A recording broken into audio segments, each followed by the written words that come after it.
Monsieur amis sportifs, bien le bonsoir à tous et à toutes et bienvenue à cette autre production de votre magazine hebdomadaire des sports sur les antennes de la télévision du Vivre Ensemble, la seule télévision qui monte et qui monte toujours. Nous sommes bel et bien sur les antennes d'Info Télévision. Nous sommes donc repartis ce soir pour 90 minutes. Nous allons parler sport comme cela est de tradition. Chaque jeudi, intervalle horaire 21h, 21h30, 22h30, autant pour moi. Nous allons donc une fois encore essayer d'épiloguer sur les sujets qui constituent l'actualité phare.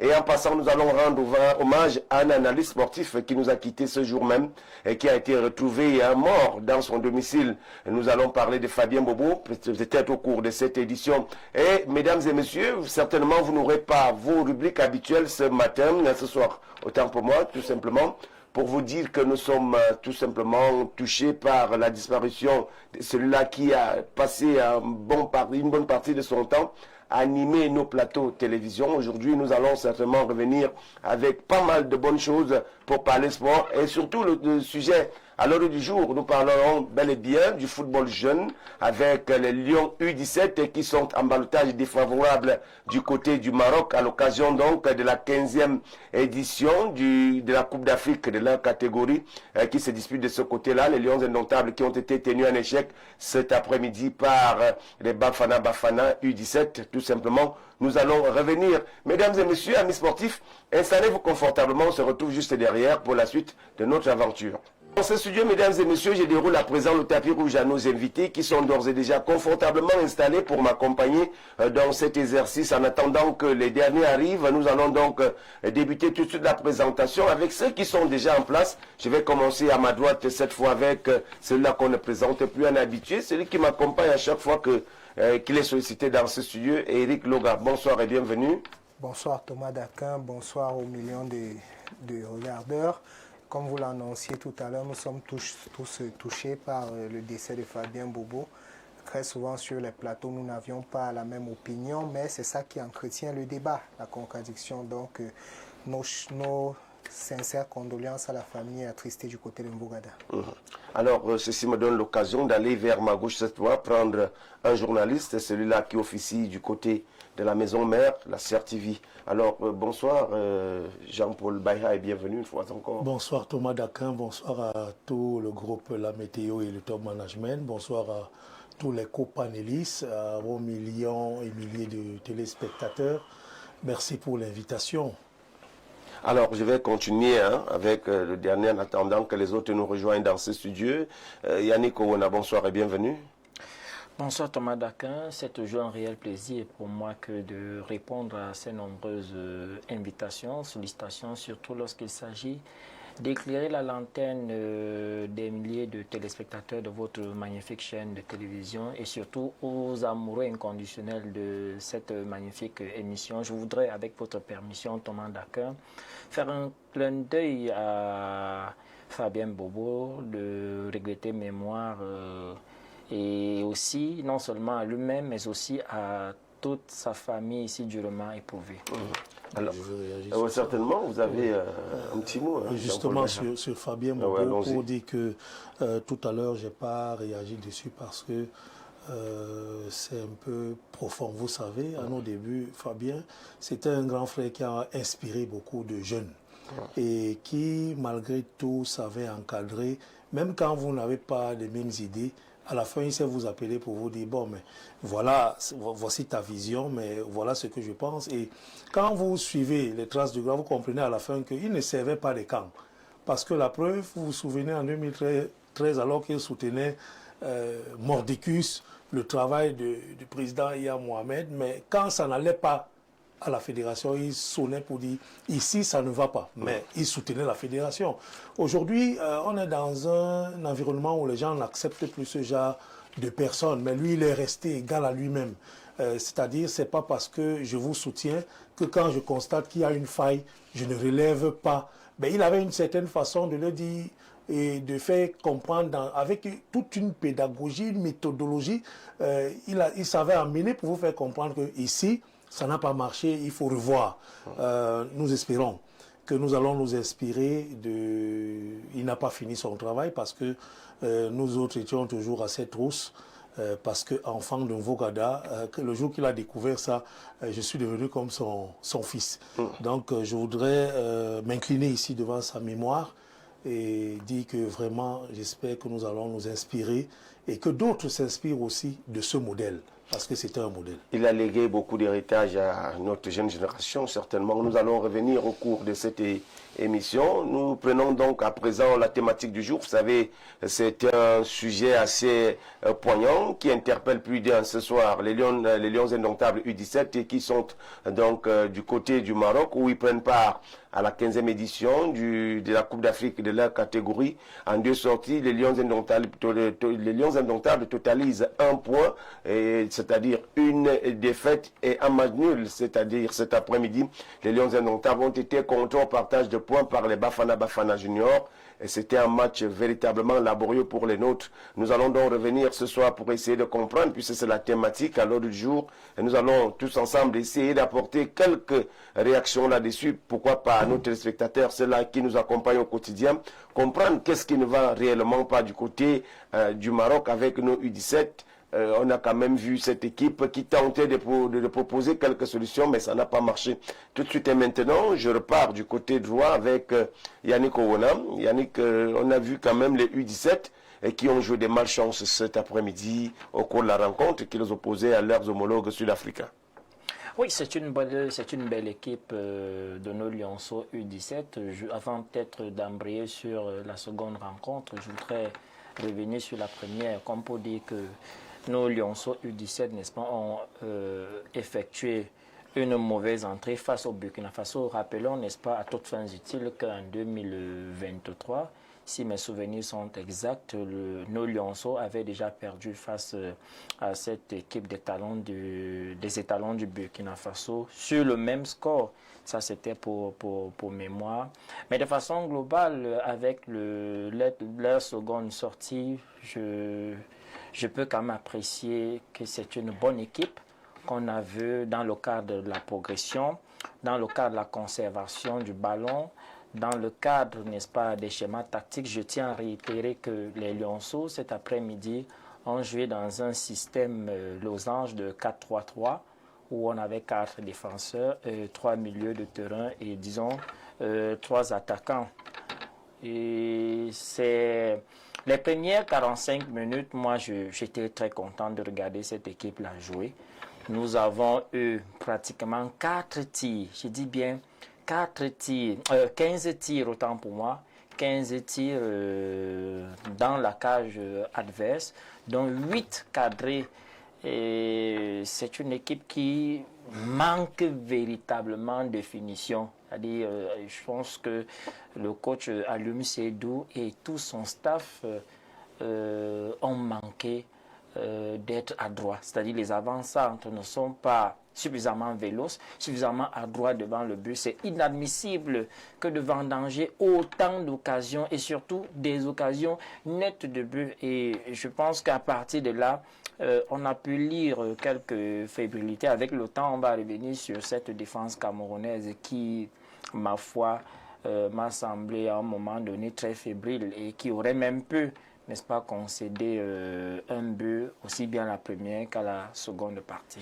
Voilà qui est bien dit, c'était votre première observation pour cette rencontre ou alors pour cette compétition qui bat son plein du côté du royaume chérifien. Jean-Paul Baïha, vous avez suivi la deuxième sortie des Lions indomptables U17 cet après-midi, c'était face au Bafana. Et quelle est la grille de lecture que vous posez sur cette rencontre après une première manquée?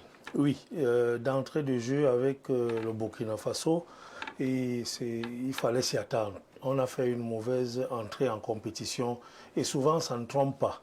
Même si ce sont les moins de 17 ans, c'est le haut niveau de cette catégorie, c'est le haut niveau. Et en Afrique, c'est encore très dur. Je me souviens à la CAN du Niger avec le coach à Tangana en 2012. Ils sont rentrés là, le Burkina Faso avait écaillé nos joueurs qui étaient véritablement jeunes. J'essaye de faire une transversale avec l'interview du président de la Fédération camerounaise de football qui disait sur une chaîne étrangère que si on continue de tricher, quand ces gars arrivent à l'équipe nationale, ils sont calciner. Il va falloir recommencer vraiment. Je pense qu'on ne doit pas trop tirer sur cette équipe jeune qui a quand même montré de belles choses. Je pense que le tout est de commencer. Et si on a véritablement commencé avec le vrai âge, parce que la vraie identité, si on est parti de là, les autres travaillent sur ça. J'ai entendu un coach crier pour dire que les joueurs ivoiriens, ils sont très vieux. Non, les gars commencent à travailler, éveil, initiation, et puis ça suit. Chez nous au Cameroun, éveil, initiation, non. C'est quand on dit 17 ans, l'année prochaine, il y aura compétition. Mais avec le travail que la fédération est en train de faire, j'ai senti qu'on est quand même descendu pour chercher réellement les enfants qui ont l'âge pour disputer cette compétition. Contre l'Afrique du Sud, c'était un match à la portée du Cameroun. Mais vous savez, c'est des jeunes. Ils jouent spontanément, ils réagissent spontanément, ils jouent le rêve, ils ne font pas de calcul, et puis la précipitation.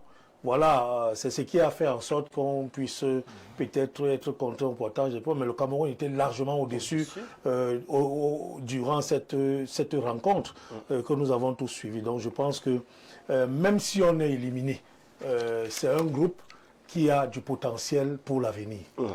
Voilà qui est bien dit. Alors Eric, vous avez également regardé cette rencontre. Certainement, vous avez fait des observations par rapport à cette partie qui opposait les Bafana aux Lions indomptables du Cameroun. Oui, j'ai fait des observations et il ne faut jamais enlever le volet économique du sport. Je reviens toujours là-dessus et j'insiste parce que c'est à partir de là qu'on a les réponses structurelles. Quand on voit des compétitions jeunes, les U17, c'est 6 unions zonales qui s'affrontent. Quand la compétition commence, pour quelqu'un qui est un acteur du football jeune, il sait que la compétition va se gagner entre la zone UFOA et la zone UNAF. Voilà les deux zones qui vont gagner. Le Cameroun dans la zone UNIFAC, c'est faible. Vous avez vu contre la Centrafrique pendant l'UNIFAC, on donnait les 9-1, on donnait les 6, c'est faible. On est dans une mauvaise zone. C'est ces analyses-là, c'est avec ces analyses-là qu'on considère le football jeune. Par contre, vous avez des zones comme l'UNAF, où vous avez l'Algérie, l'Égypte, la Libye, le Maroc. Ils partent pour gagner. Même cette Afrique du Sud que nous avons vu là, le Cameroun a 0 centre de formation. L'Afrique du Sud en compte au moins 15. Donc même en termes de formation, la formation est de qualité. Et chaque fois quand on en parle, les gens viennent penser qu'on est critique. Vous avez vu Mimbang, qui a été l'un des lauréats de la Coupe Unifac, l'un des meilleurs joueurs. Vous l'avez vu s'exprimer. Il a été l'homme du match. Homme du match, un enfant de ce niveau qui va jouer des compétitions de ce niveau a du mal à communiquer. Chaque jour, on parle de la formation, mais les personnes entendent par formation juste le savoir utiliser un ballon. Il y a le savoir-être qui entre en place. Un enfant de 17 ans doit faire, je crois qu'il a 16 ans, doit être en seconde, mais il a du mal à s'exprimer en français. La qualité de la formation, quand nous mettons le doigt dessus, il faut dire aux gens, quand un enfant a commencé à 6 ans ou à 4 ans, à 17 ans, il n'est plus jeune. Il a tous les rouages. Voilà Lamine Yamal qui a 17 ans. S'il était camerounais, c'est qu'il joue dans l'équipe nationale du Cameroun. Le problème de la formation, tant qu'on veut élaguer les problèmes, la dimension économique du sport. Quand on vient à cette compétition, je n'ai pas besoin de regarder cette compétition pour savoir que c'est soit le Mali, soit le Sénégal, soit le Burkina. Quand on a même regardé le match Cameroun-Burkina Faso, vous voyez des enfants burkinabés qui ont un niveau de maturité et un niveau d'aisance tactique. Parce que techniquement, ces Lions-ci sont bons. Il y a des sudoués dans cette équipe. Mais maintenant, c'est au niveau de la formation. Regardez le match contre le Burkina. Ces enfants burkinabés sont bien placés. Le bloc est bien placé et ils savent jaillir. À tout moment, ils sortent en contre. Aujourd'hui encore, on a vu une équipe sud-africaine qui sait que le Cameroun a de meilleures qualités qu'elle pour utiliser le ballon. Mais ils ont fait son match. Ils sont restés dans leur registre. Cette qualité de formation que nous pleurons chaque jour. Pour moi, je ne peux pas prévoir que le Cameroun vienne gagner cette compétition. Ça c'est même rêvé. Et je l'avais déjà dit, quand on voyait l'UNIFAC, les gens disaient ces enfants vont faire mal. Je dis non, ils ne vont pas faire mal, ils ne vont rien faire là-bas. La Côte d'Ivoire a commencé le travail fondamental, c'est-à-dire le travail de transfert de compétences. Quand vous regardez la LONASI, le championnat ivoirien de première division, il y a au moins 5 entraîneurs français. C'est ça qu'on appelle le transfert de compétences. Ils prennent là-bas. Ne soyez donc pas surpris que d'ici quelques années, la Côte d'Ivoire ait un entraîneur ivoirien sur le banc d'un club de Ligue 1 en France. C'est ça ce travail fondamental-là qu'on demande. Ce travail fondamental qu'il faut faire. Je salue la FECAFOOT aussi qui a lancé une bonne action. du côté de Mbankomo se tiennent des séminaires de formation qui se sont terminés aujourd'hui, où on donne les compétences au président de club. Mais est-ce qu'un président de club qui a une académie devrait attendre que la FIFA vienne lui donner ses compétences? Moi-même qui ne suis pas président de club, j'ai ses compétences. Comment vous attendez donc que les U17 jouent bien avec un environnement où les personnes sont hostiles à l'apprentissage, hostiles au savoir? Je n'ai pas besoin, même si je ne regarde pas les matchs, de la façon dont on travaille. Il y a des pays comme la Guinée-Bissau. On a vu le Sénégal jouer contre la Gambie. La Gambie a perdu. Mais croyez-moi, en matière de développement du sport, en matière de football jeune, la Gambie est un pays où on travaille. Donc, je n'ai même pas besoin de suivre cette compétition. Parce que quand tu connais le calendrier des gens qui travaillent, tu sais déjà qui va gagner. Le Sénégal vient pour empiler. Le Burkina Faso va finir dans le carré. La Côte d'Ivoire, oui, ils peuvent, mais ils ne sont pas... Le Maroc est attendu à cette compétition parce que le travail qui est fait au niveau de la Fédération royale marocaine, depuis 4 ans, il y a un programme qui a été lancé dans la formation des jeunes. Croyez-moi, c'est de l'inédit. Ces résultats ne me surprennent pas. Par contre, le Cameroun est un pays béni parce qu'avec toutes ces difficultés, on a quand même cette pépinière parce qu'il y a du bon dans ces U17. Avec toutes ces difficultés, ces enfants arrivent à donner des prestations. Ça veut dire que nous sommes vraiment bénis de Dieu en termes de talent jeune. Voilà qui est bien dit. Nous allons continuer. C'est d'ailleurs le sujet à l'ordre du jour. On a quand même vu une belle prestation des Lions indomptables. J'y arrive enfin.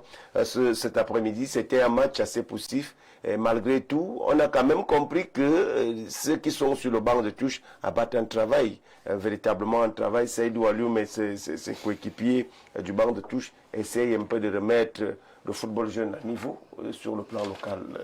Oui, justement, le football jeune, celui pour lequel la fédération doit travailler, je pense qu'il n'est pas celui des moins de 17 ans là-bas en national.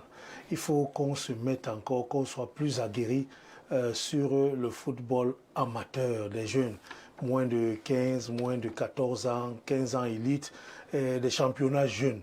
Que ça joue vraiment pour qu'on ait une pépinière à n'en plus finir. Vous vous souvenez, dans les années 2000, 99, on pouvait avoir 3-4 équipes nationales du Cameroun qui pouvaient remporter la CAN que les Samuel Eto'o, les Patrick Mboma ont remporté en 2000, en 2002 et manquer la Coupe du Monde Corée 2002.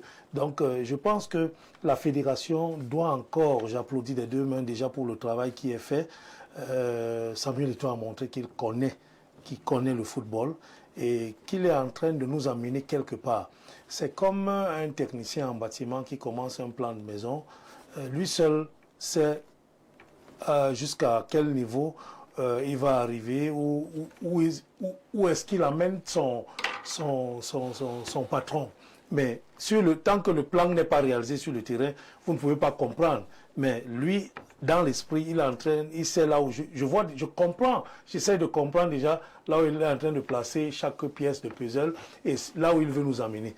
Je pense que c'est salutaire et que ceux qui travaillent pour le football à la base puissent suivre, qu'il y ait quand même aussi les moyens pour permettre que ces jeunes soient bien encadrés.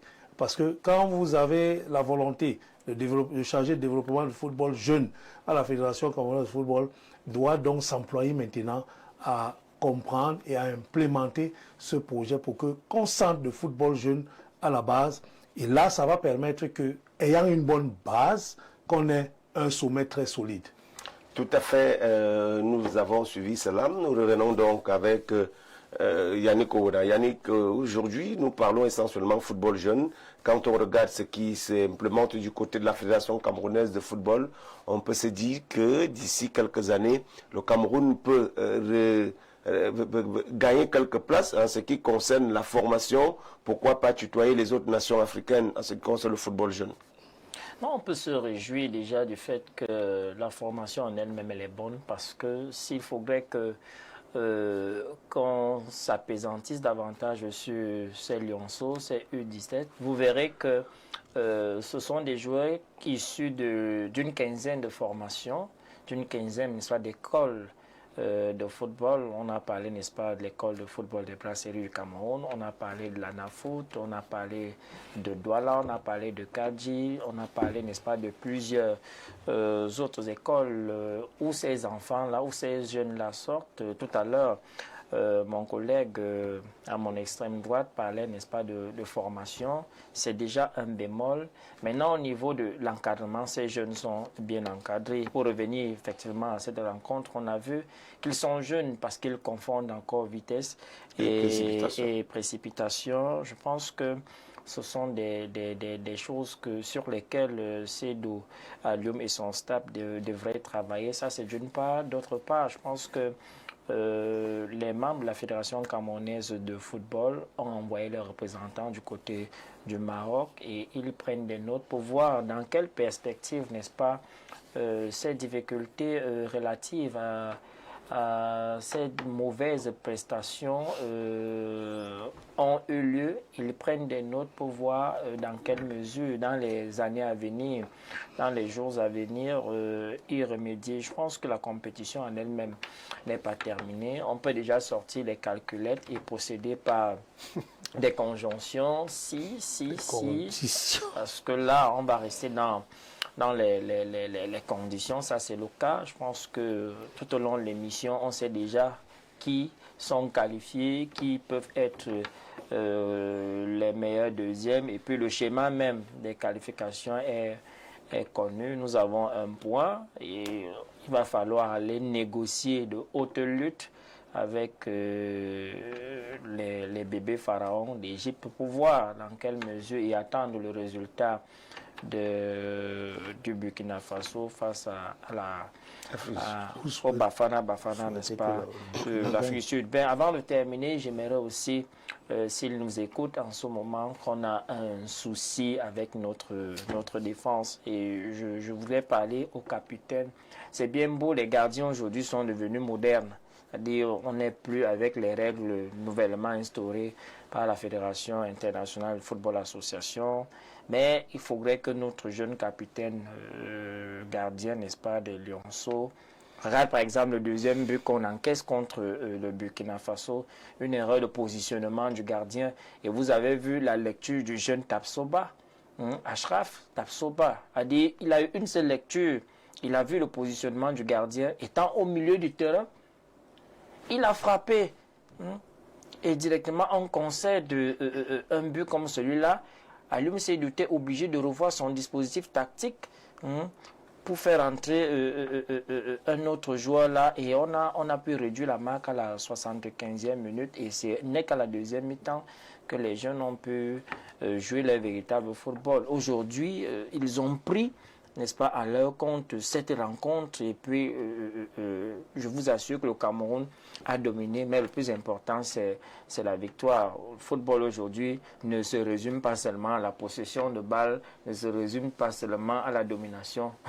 À la fin, c'est le score qui est important et on en avait vraiment besoin ce soir d'une victoire. Nous rappelons à nos téléspectateurs qui peuvent également nous suivre sur la page officielle, la page Facebook tout simplement, FOTV Cameroun, pour prendre part à cette compétition qui est en train de se passer en ce moment. Nous allons également vous rappeler que présentement, vous nous regardez à travers le canal 6 ou 317, si vous nous prenez à l'instant. Mesdames et messieurs, nous poursuivons donc notre aventure de ce soir, tout en vous souhaitant donc la bienvenue à ce programme. C'est un programme qui vous édifie à chaque fois. Quand il est jeudi, espace 21h, 22h30, nous essayons donc de revenir et mettre sur la table quelques actualités phares. Et aujourd'hui, nous sommes ici pour parler du football jeune et surtout de cette compétition de la CAN U17 qui bat son plein du côté du Maroc depuis pratiquement une semaine. Nous sommes de ce côté-là, les yeux, les oreilles de tout un chacun sont braqués de ce côté-là, surtout pour les inconditionnels du ballon rond. Vous avez d'ailleurs vu la thématique qui s'affiche chez CAN U17, Cameroun, 2 matchs sans victoire, donc véritablement 2 matchs 0 victoire. Et nous avons également un seul point au Marquoir. Nous sommes avant-dernier de la poule, tout simplement si l'on s'en tient à ce qui se passe du côté du Maroc aujourd'hui. Qu'est-ce qui ne marche pas de ce côté-là? Les Lions seront-ils assez faibles alors ou se passe à côté de la plaque pour cette compétition? Ce sont des interrogations que nous formulons aujourd'hui et que nous essayons d'apporter quelques éléments de réponse avec nos téléspectateurs et avec vous ici en studio. Nous revenons donc pour vous donner la parole, hein, Jean-Paul Baïha. On a quand même vu des Lions indomptables qui ont véritablement envie de tout donner, de démontrer le savoir-faire du Cameroun dans cette aventure africaine, mais cela ne donne véritablement pas. Qu'est-ce qui peut coincer à votre avis?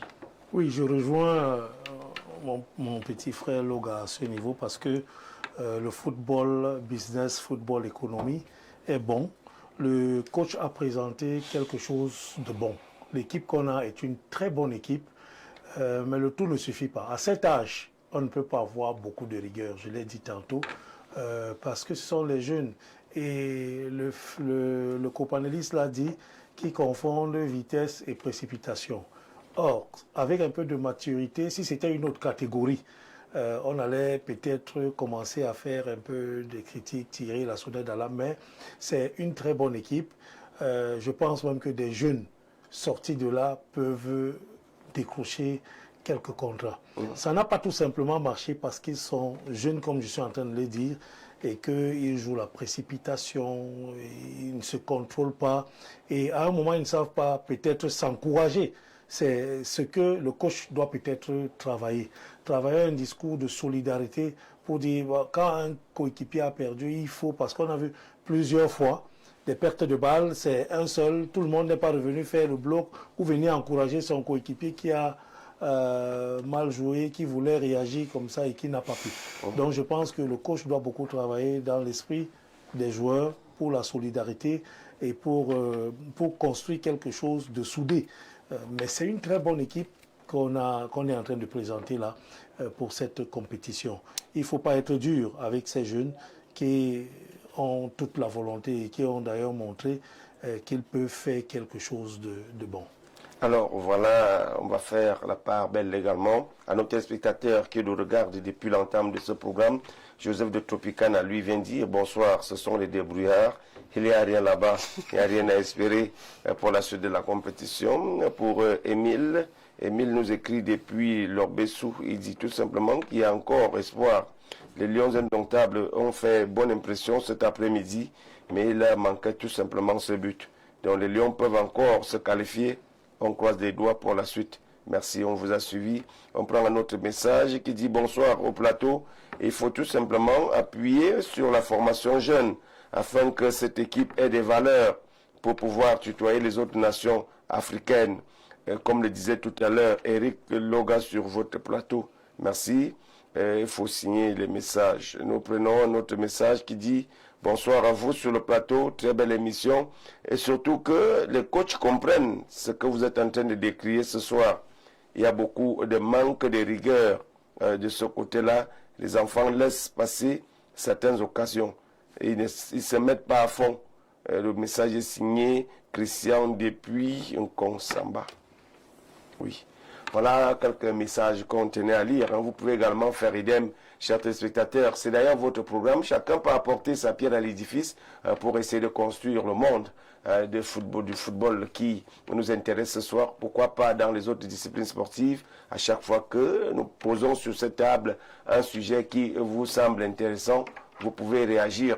Chacun apporte sa petite contribution pour le rayonnement du sport camerounais. Alors je reviens à vous, Eric Logan. Tout à l'heure, vous semblez dire que le sport au Cameroun connaît encore quelques difficultés, surtout sur le plan managérial, et on ne pense pas véritablement à une carrière, à faire profil de carrière pour la suite de l'aventure. Non, on ne peut même pas faire carrière. Dans l'État, il n'y a pas d'argent pour faire carrière au Cameroun. Ce que nous devons faire, c'est produire des joueurs selon les standards du marché international et les vendre. Parce que même le pouvoir d'achat du Camerounais lambda ne permet pas qu'il aille payer un billet au stade tous les samedis ou dimanches. Ce que je dis, c'est que quand nous voyons ces enfants jouer, il y a du talent. Même le coach Siedou, c'est un coach qui a de la qualité parce qu'il le montre. Mais alors, que peut le pauvre coach qui est là pour une durée ponctuelle? Je ne suis pas certain qu'il y ait un coach dans l'encadrement des jeunes là qui ait fait 5 ans. Et pourtant, nous avons des solutions que nous avons vues ici sur nous. Pourquoi ça a marché avec le coach Eno? Ça a marché avec le coach Eno parce qu'il connaissait ses enfants-là. Ça a pris du temps. Quand il amène les gars, il les connaissait depuis. Il les connaissait depuis toute petite. Il faut donner du temps à ses enfants. Quand Jean-Paul dit tout à l'heure que la fédération est en train d'aller dans la bonne direction, non, la fédération ne va pas dans la bonne direction en ce qui concerne le football jeune. La fédération veut mener plusieurs combats. Elle est sur le front du combat il faut payer les joueurs, les salaires des joueurs. Payer les salaires n'a jamais développé un football dans quelque pays que ce soit. Il faut une restructuration profonde à la fédération. Je suis content qu'ils comprennent aujourd'hui que il faut renforcer les capacités. Comme ils ont commencé les séminaires, on salue ça. C'est de ça qu'il est question. La formation coûte excessivement cher. Il faut donc des moyens, il faut donc de l'intelligence financière. Comment j'attire des gens pour former? Et c'est donc là que certains pays nous parlent. Quand on regarde cette CAN-ci, il y a des pays qui ont de l'argent. L'Afrique du Sud a de l'argent. Mais, à contrario, il y a des pays qui n'ont pas d'argent, mais qui ont l'intelligence, comme le Sénégal. Ils ont capté les partenariats. Le Mali, ils ont capté les bons partenariats. Le Burkina Faso, ils ont capté les bons partenariats. Ces équipes que je vous cite là, moi, je dors les yeux fermés. Je sais qu'ils iront au moins en demi-finale. Parce que c'est deux idéologies qui s'opposent. La Fédération royale marocaine a de l'argent. On y a mis beaucoup d'argent. Par contre, les Ivoiriens, les Sénégalais, les Burkinabés, ils n'ont pas d'argent, mais ils travaillent avec intelligence et ils se projettent dans l'avenir. Donc, parce que la formation coûte cher et que nous n'avons pas l'argent, parce que dire à quelqu'un qui a de l'argent à la FECAFOOT, avec tout ce qu'on demande à la FECAFOOT n'a pas d'argent pour faire tout ça. Elle est même forte de tenir comme elle tient là. Maintenant, l'intelligence qu'il faut avoir quand on n'a pas de l'argent, c'est s'appuyer sur des personnes qui ont la compétence nécessaire pour nous amener où on va aller. Quand on voit ces enfants jouer, on est content. Et ces enfants jouent parce qu'ils aiment le pays, ils sont patriotes. Ils sont talentueux. Je l'ai dit tout à l'heure, on est béni en termes de talent. Mais quand on a une direction technique qui est aux abonnés absents, pas parce qu'elle veut, mais parce que la direction technique nationale n'a pas de moyens. On parlait tout à l'heure de la crispation des joueurs. Regardez, les enfants étaient crispés. On dirait que l'enjeu a pris le dessus. C'est pourtant des enfants talentueux. Ils étaient crispés. Et laissez-moi vous rappeler que dans la formation, il y a la préparation psychologique qui compte. C'est seulement depuis 2 ans que l'aspect préparation psychologique a été introduit dans les modules de formation des entraîneurs. Et quand vous allez même plus loin, allez regarder les échecs des équipes africaines en Coupe du Monde. Ça a toujours été, généralement été sur des problèmes de concentration. Quand vous regardez la Coupe du Monde où le Ghana, Diana Samoa va rater un penalty, où Suarez met la main, à la majorité des cas, il y a toujours à un moment un niveau de concentration. Et quand on dit donc que l'enfant est le père de l'homme, si ces enfants-là, le professionnalisme, on ne devine pas le professionnalisme, ça s'apprend, ça prend du temps. Si ces enfants-là avaient des matchs, et j'ai parlé tout à l'heure des zones, on est dans une zone UNIFAC qui n'a pas de compétition. Mais laissez-moi vous dire que dans la zone UFOA, ces enfants-là ont au moins 7 compétitions. C'est aujourd'hui qu'on vient découvrir les Mimbang grâce peut-être aux jeux comme la Easter Cup. Maintenant, ils ont joué l'UNIFAC. On n'a pas de compétition dans l'UNIFAC. On est dans une zone faible. Parce que quand on vient jouer l'UNIFAC, on écrase la RCA, on écrase tel, on croit qu'on est fort. Non. Voilà donc là où il faut être. Et ce n'est pas la faute de ces enfants. Ils sont même très volontaires et très talentueux. Mais ils ont donné ce qu'ils ont pu, on accepte. Et le problème du travail, de la formation à la base est un problème fondamental. Moi, c'est mon combat dans le sport. C'est pour ça, Thomas, quand tu m'as invité, j'ai dit ça tombe bien. Parce que le problème de la formation, on structure un football par la qualité de la formation des joueurs à la base. Sans ça, on ne peut rien faire de bon. Alors, nous allons prendre encore quelques messages parce que ces messages arrivent. En pouvant finir, nous allons prendre celui-ci. Bonsoir à vous en studio. Très belle analyse du monsieur en bleu. Crâne très belle équipe. Le Cameroun sera champion, rien n'est perdu. Fabrice Ateba de Yaoundé.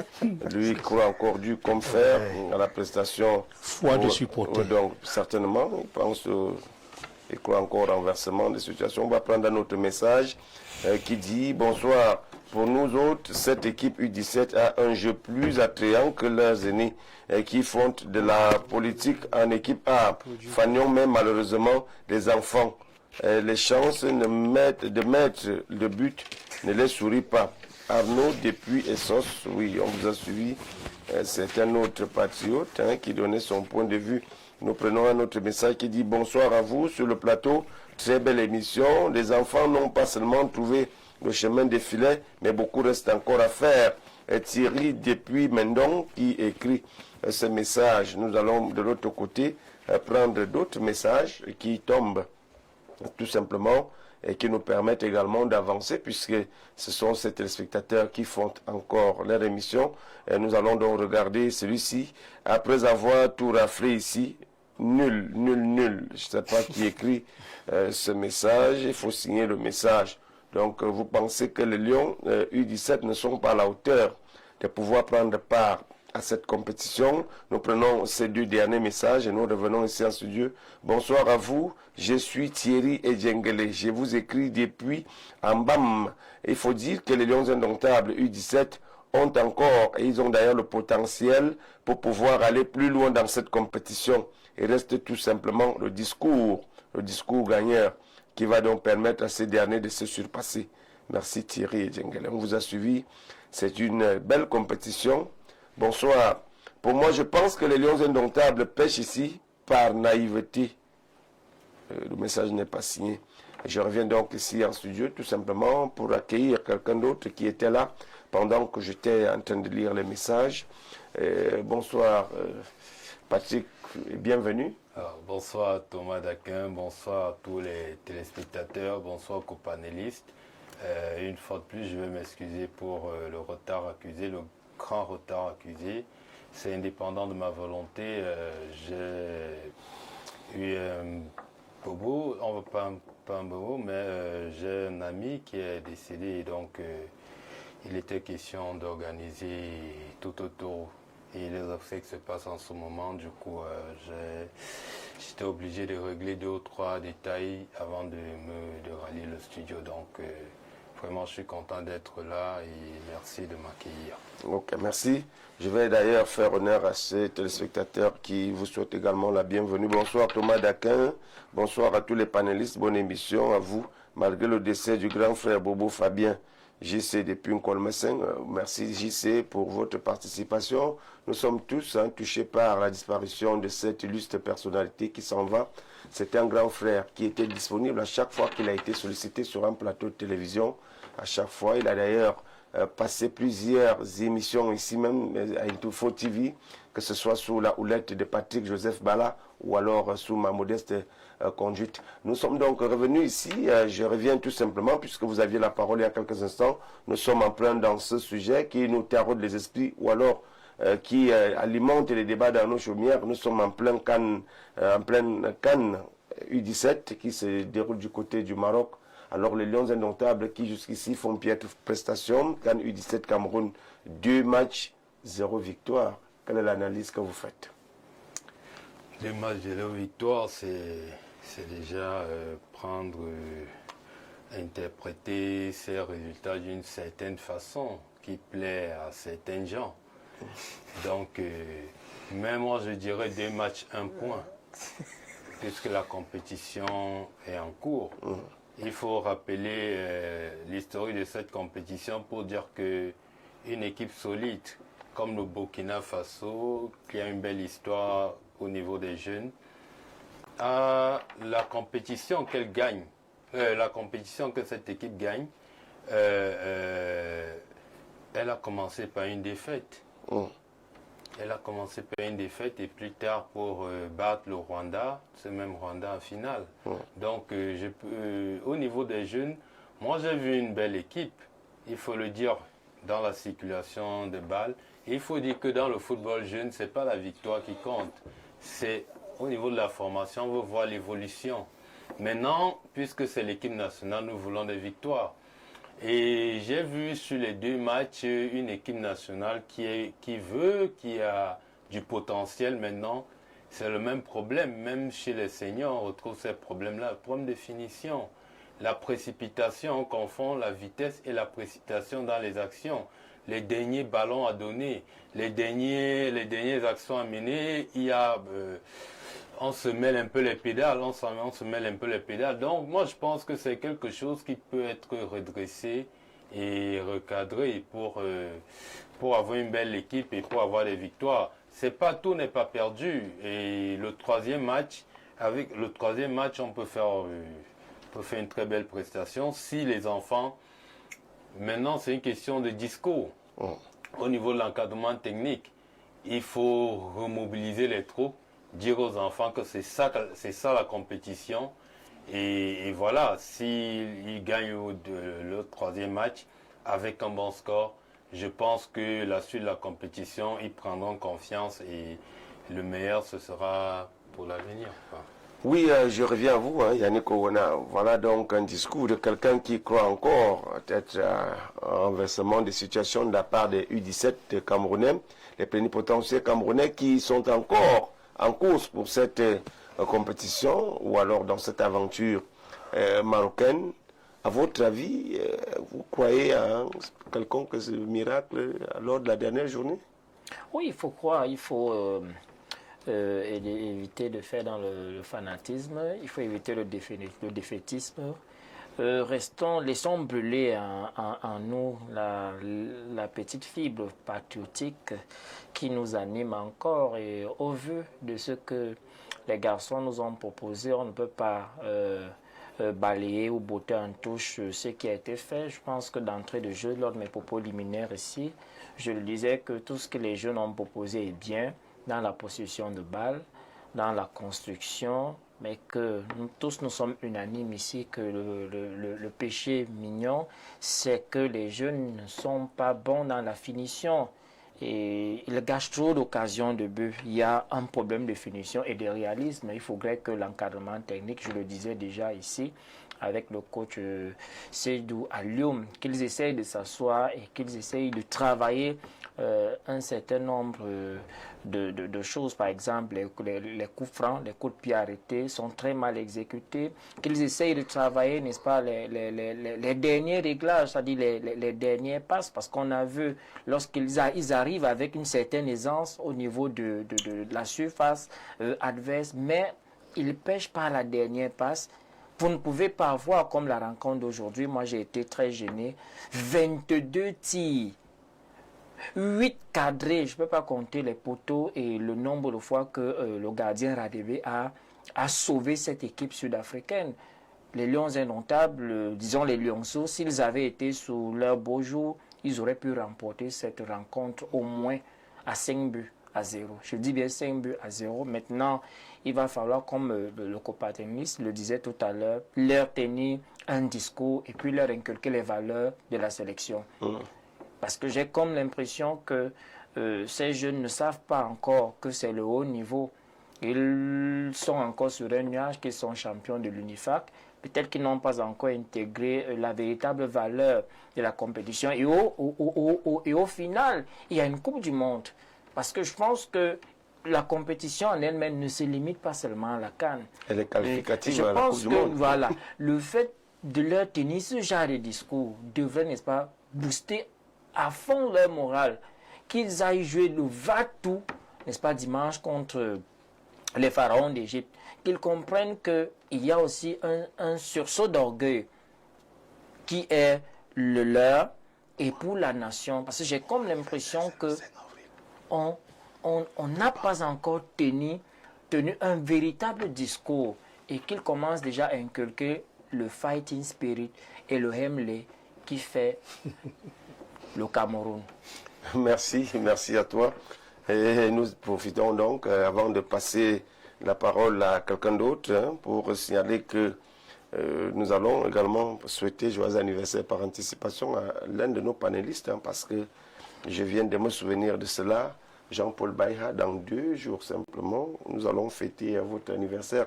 Certainement, toute la Dream Team d'Info Télévision sera conviée à cette célébration ou cette commémoration, tout simplement, c'est comme vous voulez. Alors, je reviens à vous, puisque tout à l'heure, c'était une façon de vous faire la passe pour dire que là, nous sommes dos au mur, les Lions U17 sont dos au mur. Certainement, on a coutume de dire que les Lions réagissent quand ils sont dos au mur. Vous croyez encore à cette assertion après 2 sorties? Bien sûr que oui, il faut faut pas être pessimiste. Il a dit tout à l'heure 2 sorties, 1 point. Ça veut dire que la dernière journée, le discours que le coach doit tenir, c'est de poser la question aux jeunes, est-ce que vous voulez aller à la Coupe du Monde? Si vous voulez aller à la Coupe du Monde, gagnez l'Égypte. On gagne d'abord et puis maintenant on croise les bras ou on commence à dire que le Burkina gagne l'Afrique du Sud. Comme ça va nous aider à passer. Donc je pense que dans une compétition, il y a ces hypothèses. On est éliminé ou on continue l'aventure. On perd, on gagne ou on fait match nul. On a perdu, on a fait match nul. Donc on peut gagner. Ça veut dire qu'il faut garder espoir, croiser les bras. Mais tout se passe au niveau du staff technique. C'est le coach qui doit gonfler le moral des jeunes en ce moment et donner ce discours qui, je pense, va motiver les jeunes. Parce que quand les jeunes vont se rendre compte que, ben attends, si on passe ce premier tour, on peut aller en demi-finale, on peut aller à la Coupe du Monde. Ils peuvent se mettre. Et là, c'est l'esprit lion. Tout à fait. Nous prenons également, avant de revenir à vous, je sais que vous brûlez d'envie de dire quelque chose. Bonne émission, il faut qu'on arrête de venir vanter et tout, dire qu'il sait où il nous amène. Je pense que personne n'a parlé de Samuel Eto'o ici. Bonne émission, il faut qu'on arrête de nous vanter et tout, dire qu'il sait où il nous amène, alors que les arbitres et les commissaires de match ne sont pas payés. Il va y arriver comment? Sans compter qu'auparavant, tout ce qu'il touche. Franchement, il faut rester quand même courtois. Nous sommes dans une émission sérieuse là. Oh là là là là là là. Nous allons... Bonsoir à tous, c'est Ferdinand Loga de Lucie depuis Garoua. Excellente émission, intervention juteuse. Au-delà de, je crois que les Lionceaux ont un manque,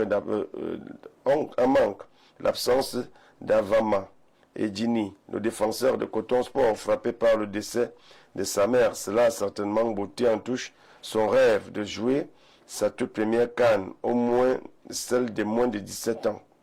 David Mimbanyangono est bon, mais il est mieux de travailler le collectif. Les enfants se perdent. Pourquoi vous les amènerez à faire le proving. Je ne sais pas de quoi vous parlez. Et le message est excessivement long, on ne peut pas tout lire.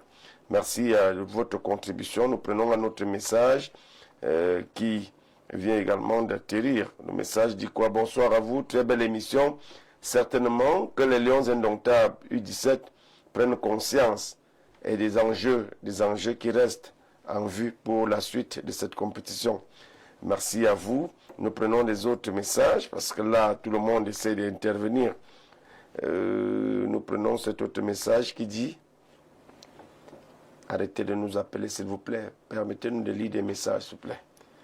Alors nous prenons cet autre message. Bonsoir à vous, de qui se moque-t-on? L'Africa Foot ne fait pas son travail. Ce sont des gens qui sont là pour de l'argent. Regardez le tournoi des jeunes qui commence demain au stade de la GP. L'Africa Foot demande de l'argent aux promoteurs. Quelle honte, Francis à Yaoundé. On ne sait pas de quoi vous parlez exactement. Il est normal que les gens payent les licences. C'est des licences que la fédération vit. Tout à fait. Je pense quand même que c'est une association sérieuse jusque-là.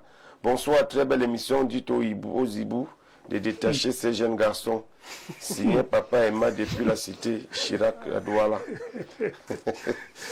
On vous a compris. Hein? Bonsoir. Aux copanélistes, soyons moins durs avec notre sélection cadet. Ces jeunes ont montré beaucoup de choses. Il faut juste mettre ces enfants en condition de compétition pour donner le meilleur d'eux. Le message n'est pas signé. Nous prenons un ou deux derniers messages parce que là, il faut dire que ce sont des téléspectateurs qui nous accompagnent également et qui veulent apporter leur contribution. Nous lisons celui-ci. Le seul point positif dans tout ceci est que Marc Brice et Samuel Eto'o, franchement, je ne sais pas là où vous nous amenez. Hein. Bonsoir à vous sur le plateau. C'est bel et bien l'hypocrisie qui va tuer les Camerounais. Nous sommes allés jouer contre les Swatini. On a contrôlé le match du début à la fin. Il y a eu des poteaux, etc. Mais les gens sont venus dire sur les plateaux que nous sommes nuls. Aujourd'hui, que ce sont les U17 avec les entraîneurs nommés par la Fédé. Les gens disent qu'on n'est pas obligé de gagner. C'est juste triste. Bonne chance aux Lions. Que l'âme de notre père Bobo repose en paix. Billy Marco Djega depuis Mora. On vous a suivi. On va prendre un autre message qui vient. Bonsoir, j'ai dit que cette équipe sera championne. Juste besoin du 12e joueur, Fabrice Ateba de Yaoundé. Fabrice, lui, il signe mordicus. Hein? Il est vraiment très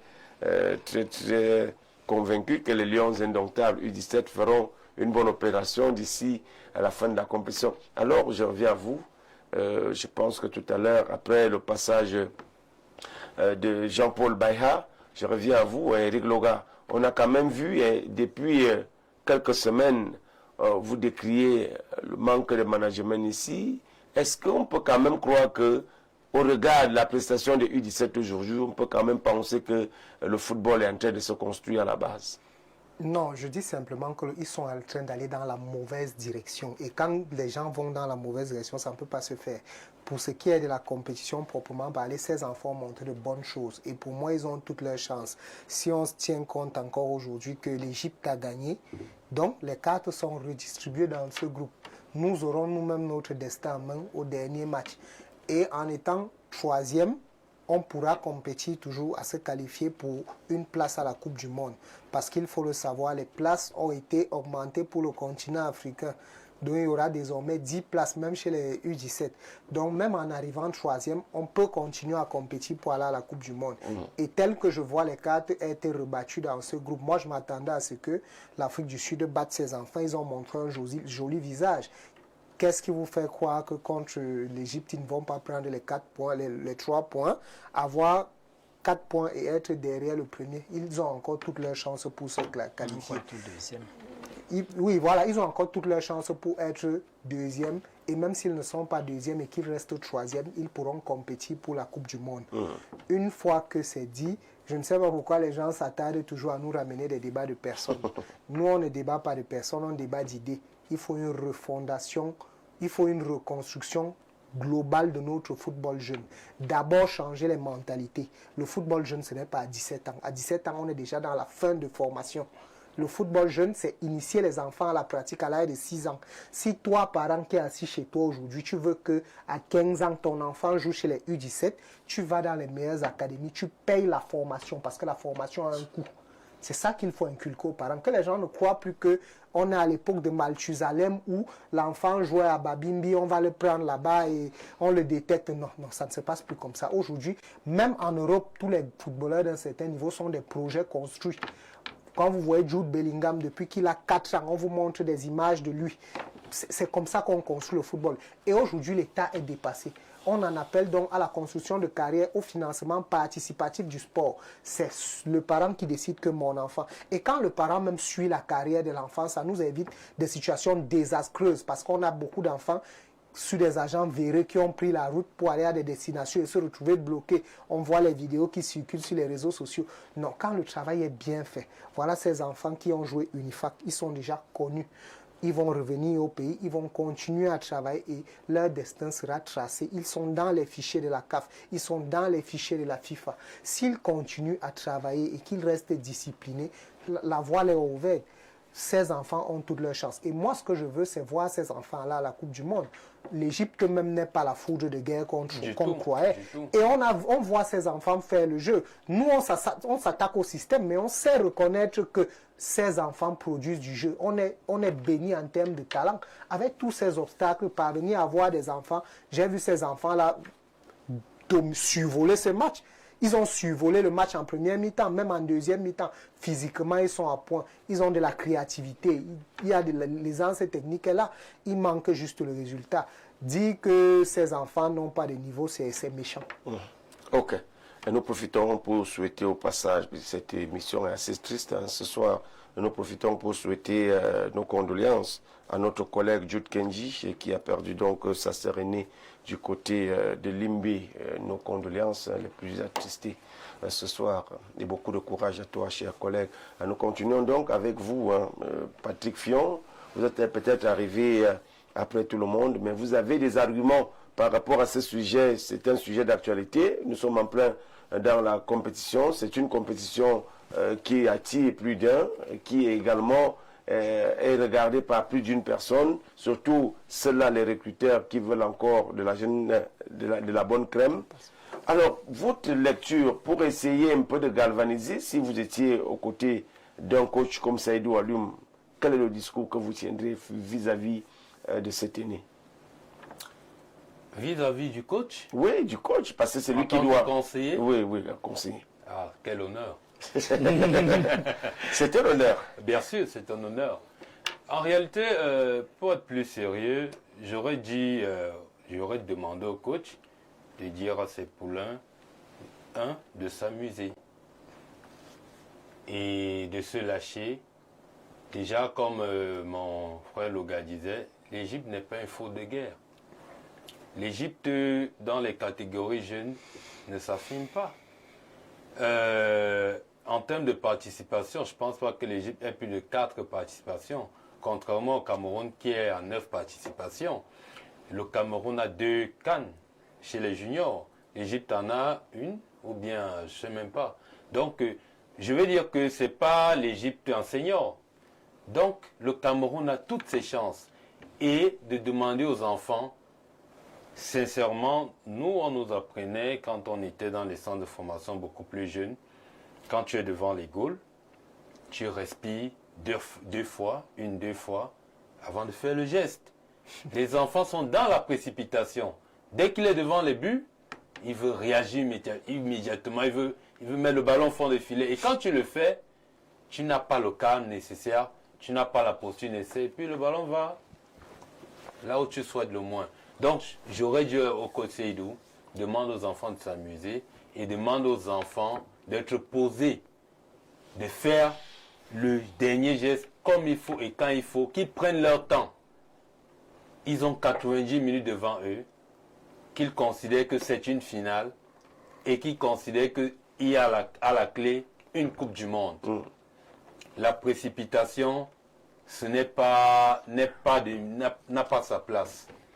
Je lui aurais dit qu'il cause avec ses enfants. Et aussi, quand je parle du Seydou, je parle du coach des gardiens, Amou Patrick Tignem.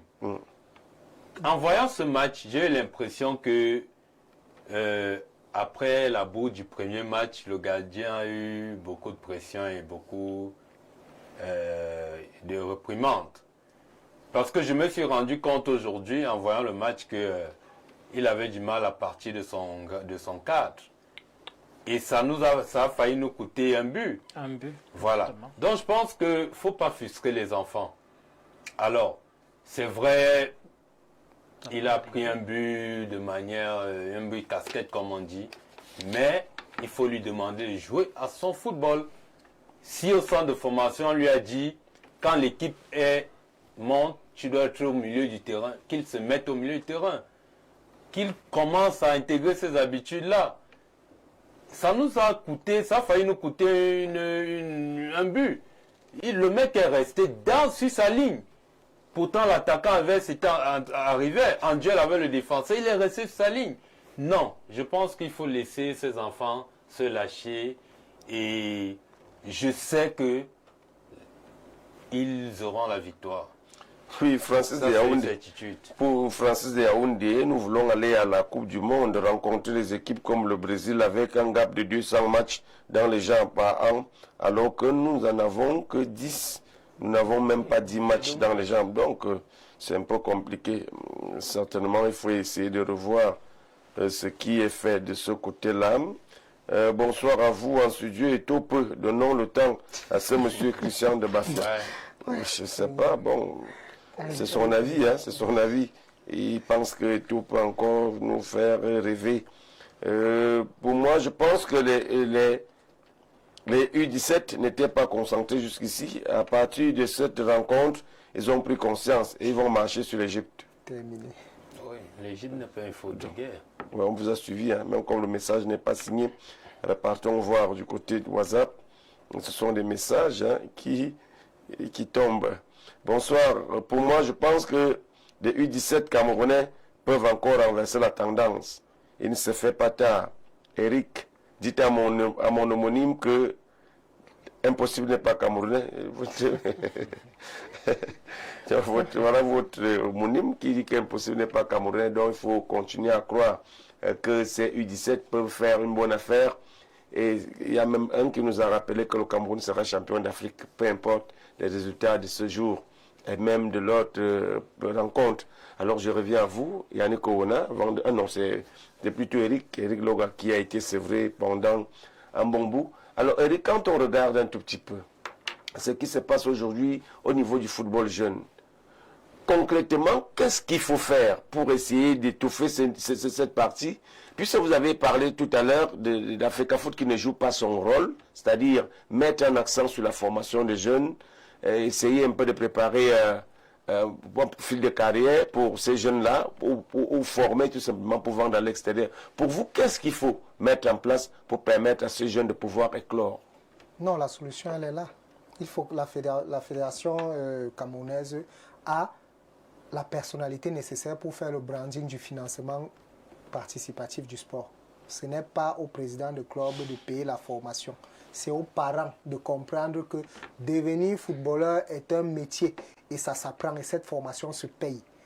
Si les universités à Yaoundé coûtent 1,5 million, ça veut dire que le parent peut payer la formation et que des académies sérieuses soient mises sur pied, que l'Africa-Foot y veille. C'est ce qu'on demande à l'Africa-Foot. Il n'y a pas de choix miracle. Voilà les enfants qui sont en compétition. Ces enfants-là sont forts. Voilà des enfants qui n'ont même pas 100 matchs dans les jambes. Le tournoi jeune, quel tournoi jeune se joue? L'école de football de Brasserie a la chance d'avoir une équipe qui joue en régional où leurs enfants peuvent jouer les matchs. On a Best Talent, qui est aussi une académie qui se démarque du côté de Limbé. Je ne sais, oui, eux aussi, je crois, ils ont une équipe qui joue la régionale. Et de temps en temps, les enfants peuvent grappiller du temps de jeu là-bas. Il faut une compétition qui se joue. Il y a un téléspectateur qui a envoyé un message disant que pour l'organisation du championnat national, que la fédération demande de l'argent aux parents. Mais attention, comment la fédération vit si les parents ne payent pas les licences aux enfants? Vous croyez que la fédération va vivre comment? Il faut d'abord enlever cette mentalité du social. Parce que quand vous voulez faire du sport social, vous allez souffrir. On se retrouve aujourd'hui avec une fédération qui promet qu'elle va payer les salaires, alors que ce n'est pas son travail là-bas. Ce n'est pas le travail. Et les acteurs du football, les présidents de club, ne promettez pas aux enfants que vous allez leur donner 100 000.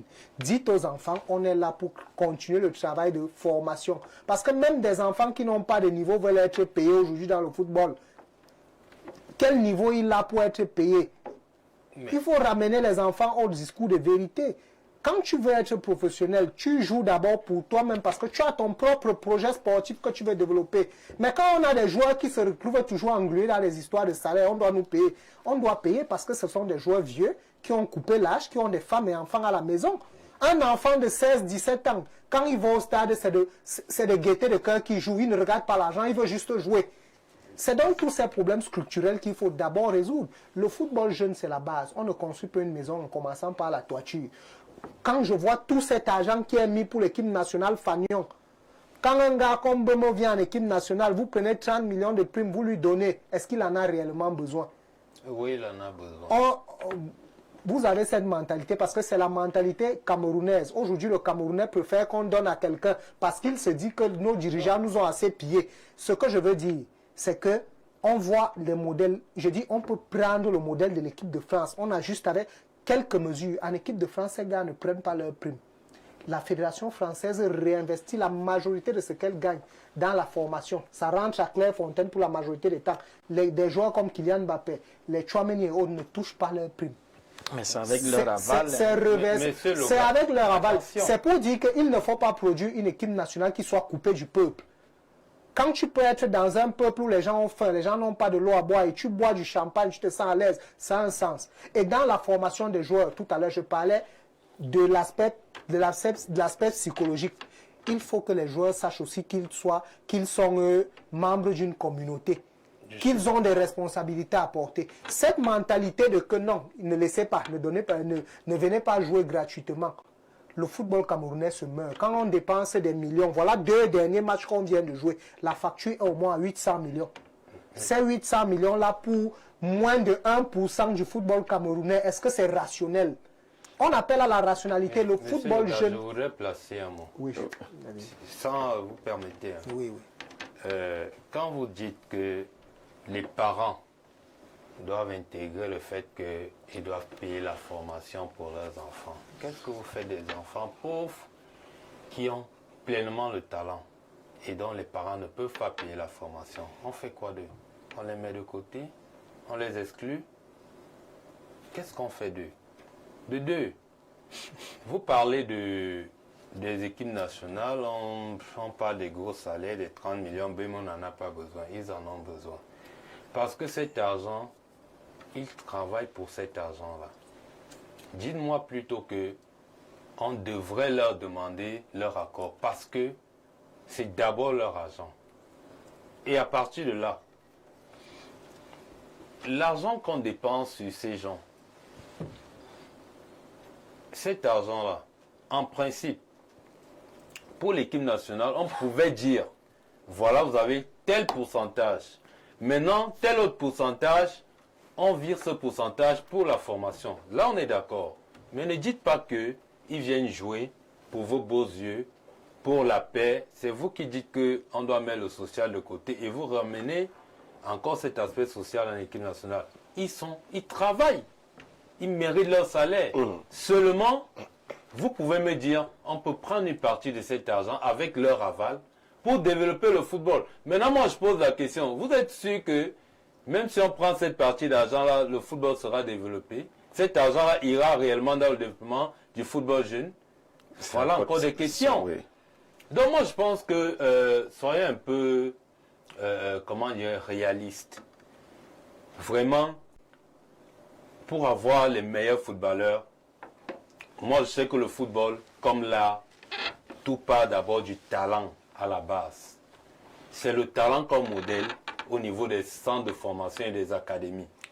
Fillon, je vais vous rappeler une seule chose, c'est que vous êtes naïf. Je pense que ce n'est pas quand même un débat entre deux. Je préfère être naïf, mais je continue de dire qu'un enfant qui n'a pas le talent, payer la formation de 10 milliards de francs dans tous les centres de formation possibles, ce mec sera nul. Fillon, vous êtes... Donc, il faut mettre un peu, il faut trouver un juste milieu entre l'enfant qui n'a rien, qui est talentueux. On fabrique les talents.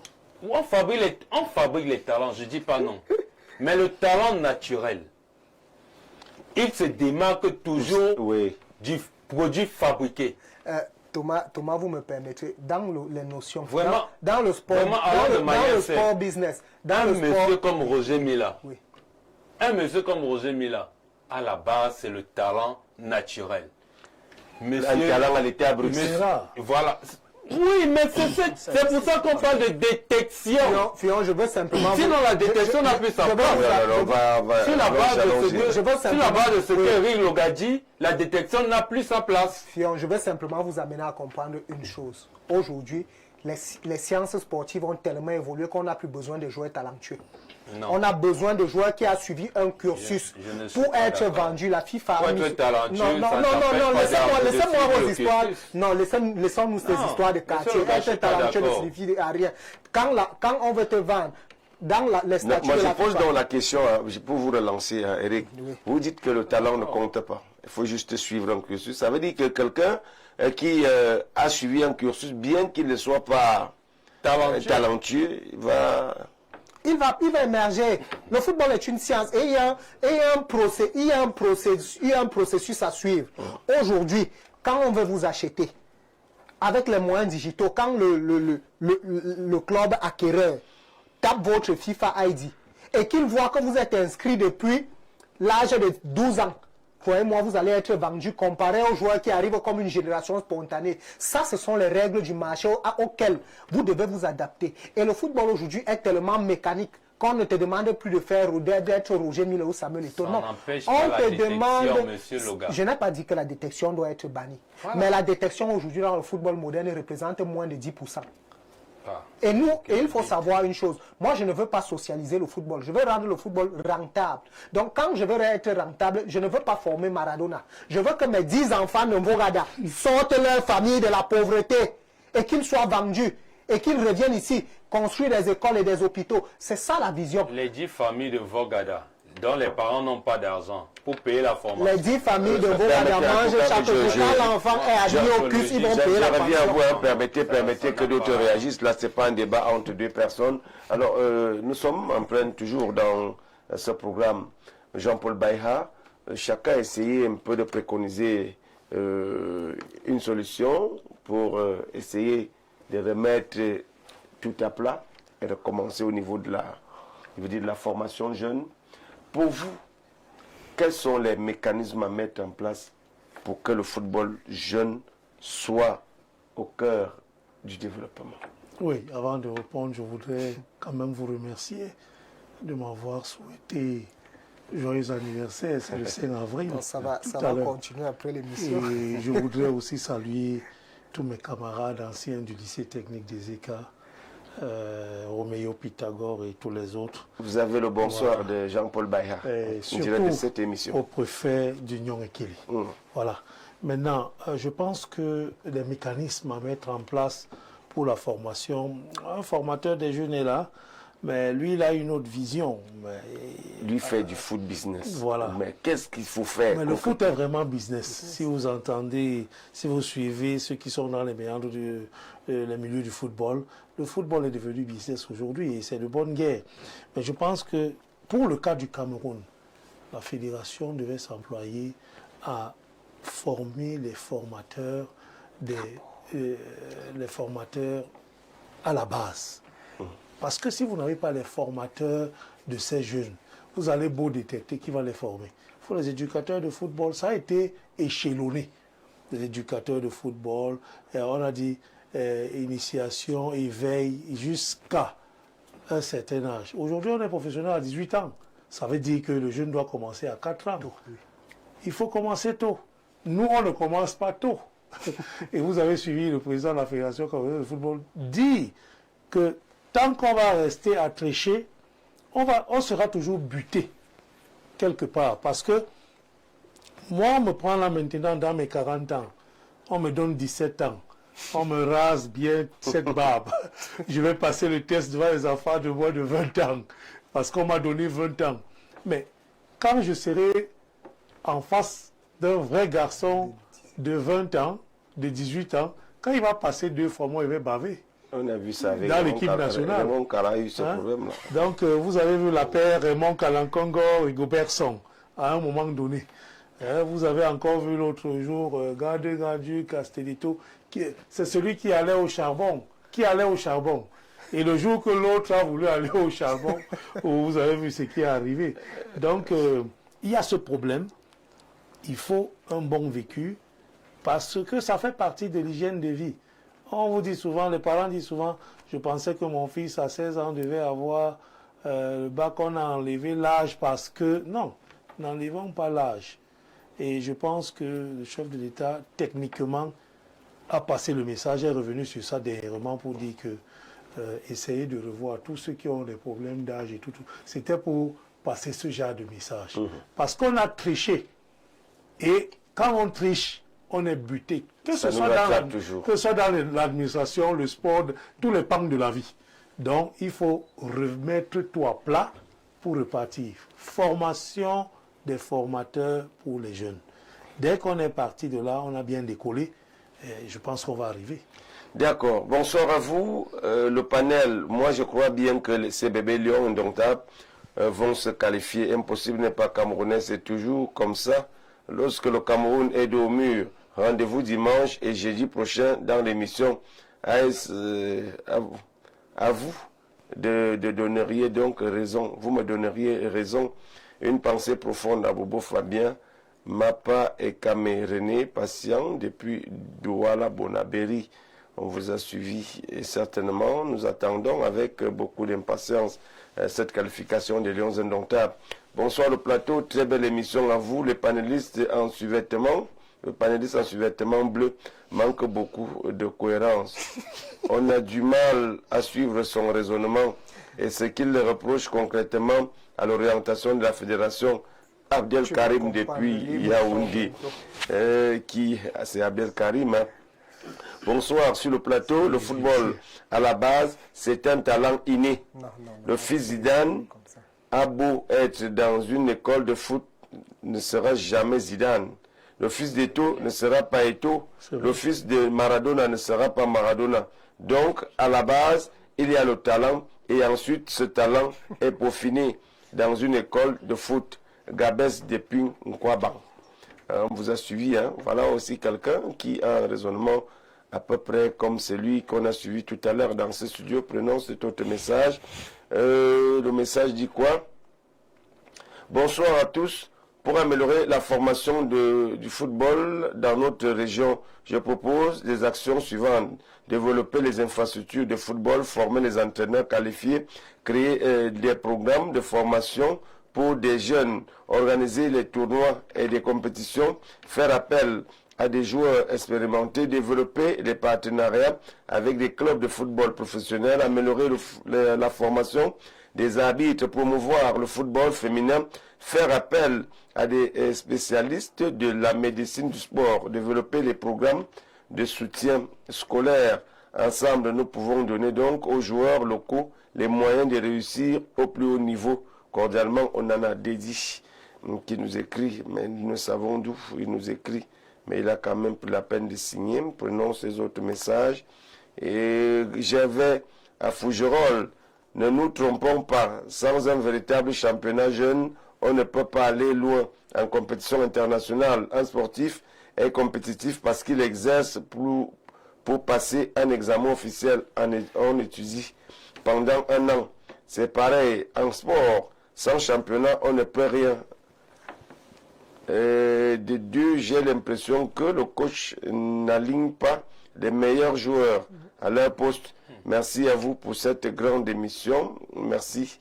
Nous prenons celui-ci qui dit « Bonsoir, monsieur le journaliste. Est-ce que vous avez vu les visages des bébés sud-africains aujourd'hui? Vous n'avez pas honte? Moi, j'ai honte. On avait l'impression de jouer contre les U14. Je préfère encore perdre avec des vrais U17 au lieu de perdre avec les vieux que je vois là. » Yaya de Yaoundé. Je pense quand même que tous ces joueurs ont passé le test IRM. Hein. Donc, de ce côté-là, ce n'est pas le test visuel, c'était l'IRM qui nous permettait donc d'avoir ces joueurs compétitifs et qui pouvaient être éligibles pour cette compétition. Nous prenons cet autre message. Bonsoir, je pense que ces enfants sont dans une bonne route de réussite. Je crois en eux et je sais qu'ils feront mal dès qu'ils réussiront à traverser le deuxième tour. Je crois beaucoup en moi et en ces enfants. J'implore également au président Eto'o de veiller sur ces enfants. Ils feront le bonheur du continent d'ici quelques années. C'est Ntamak Marcus depuis Edea. On vous a suivi. Hein. C'est peut-être votre proposition, votre suggestion que vous faites comme ça au président de la fédération. Nous nous arrêtons là puisqu'il nous reste à peine quelques minutes. Nous allons donc effectuer un dernier tour de table. Je vais commencer par Eric Logan, puisque là nous sommes arrivés au terme de ce programme. Pratiquement votre dernier message envoyé, surtout pour ces bébés lions qui sont encore en course pour la qualification au second tour, au deuxième tour de la Coupe d'Afrique des Nations de la catégorie. Oui, ces enfants, même s'ils rentrent, ils n'auront pas démérité. On a vu de bonnes choses, c'est une génération prometteuse. On s'est renvoyé la balle ici avec Fillon, avec Corona sur le débat, mais moi je dis, ma théorie elle est évidente à comprendre. Le football se développe avec trois aspects. La formation des formateurs, qui vont former d'abord les formateurs qui vont venir donner la bonne formation aux enfants et former les agents. Parce que ce sont ces agents-là qui nous pourrissent le milieu de football avec des faux agents et envoient les enfants en difficulté. Moi, je crois que nos U17 ont toutes les capacités pour passer. Ils ont montré de belles choses et je peux bien être optimiste. Ok, merci. Je continue avec vous, Jean-Paul Baya. Il est bienvenu à l'anniversaire. Nous, on peut anticiper sur certaines choses dès ce soir. Alors, votre dernière prise de parole pour sortir définitivement de ce sujet. Je dis déjà merci et je pense que nous avons été à la hauteur ce soir et que ce que nous avons déployé n'a pas déçu les téléspectateurs. Je pense que les bébés lions conservent leur chance de qualification et ce n'est qu'un jeu. Dans cette catégorie, on est même moins exigeant parce qu'ils sont en devenir.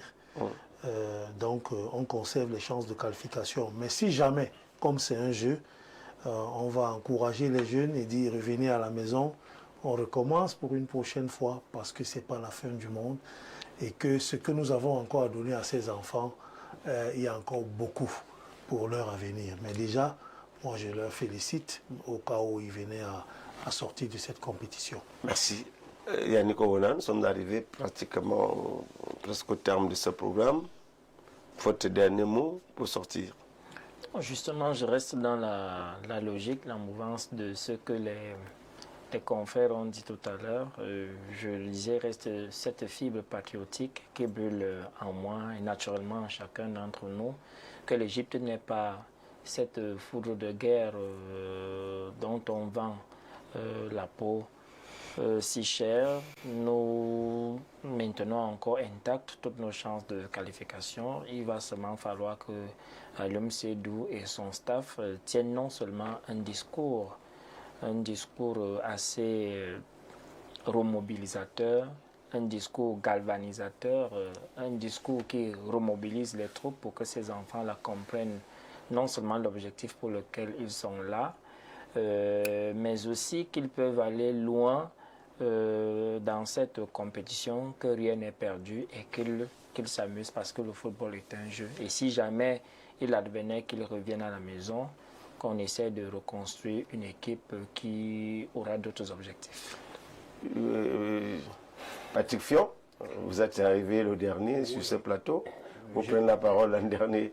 Je pense que les copanélistes ont pratiquement tout dit. En réalité, ces enfants ont vu le parcours de la Côte d'Ivoire lors de la dernière CAN. La Côte d'Ivoire qui était totalement barrée et qui est revenue à la charge et qui a remporté le titre. Donc c'est ça les rebondissements d'une compétition. Et je suis même content qu'ils vivent ces réalités-là, si jeunes. Et donc, si moi, je reviens à ta question, si j'avais été à Aliou Cissé, j'aurais remis tout le parcours de la Côte d'Ivoire en vidéo pendant la préparation de match. Seydou, autant pour moi. Seydou. J'aurais remis tout le parcours, les moments forts du parcours de la Côte d'Ivoire. Je serais sorti, je les aurais laissés en salle et je reviendrais demander leur impression, les impressions. Qu'est-ce qu'ils ont retenu? Voilà, c'est tout. Pour leur dire, voilà, c'est le football. On peut partir de rien, on peut être dans le creux de la vague et puis remonter, et puis c'est ici au sommet. Et c'est même ça le résumé de la vie. Donc ces garçons-là, l'Égypte n'est pas un faux de guerre. Savoir se relever quand on est tombé. Tout simplement. Alors, certainement, Jean-Paul, il est bien vrai, nous ne sommes plus dans le cadre du programme Afisport. La suite prévoit quoi concrètement? La suite prévoit, je vous invite à Ezeka manger du namgon, à Rementumba et du namoul. Là, il n'y a rien, c'est jeudi du carême. Je vais prier seul dans ma chambre. D'accord. Voilà. Alors, mesdames et messieurs, c'est ici que prend fin ce programme. Derrière les caméras, c'était notre ami et frère Ismaël. Ismaël qui a manipulé avec maestria ces différentes caméras qui sont devant nous. Nous avons bénéficié de l'apport des uns et des autres. Patrick Fion qui était là, sans oublier Jean-Paul Baïha, les deux autres panélistes, à savoir Eric Loga et Yannick Owona, qui ont participé à ce programme. Je vais saluer au passage celui-là qui nous a permis d'être en connexion avec vous, c'est-à-dire à la diffusion. C'était tout simplement notre ami Célestin Tomo, assisté à la réalisation d'une tanne, je l'appelle souvent une tanne.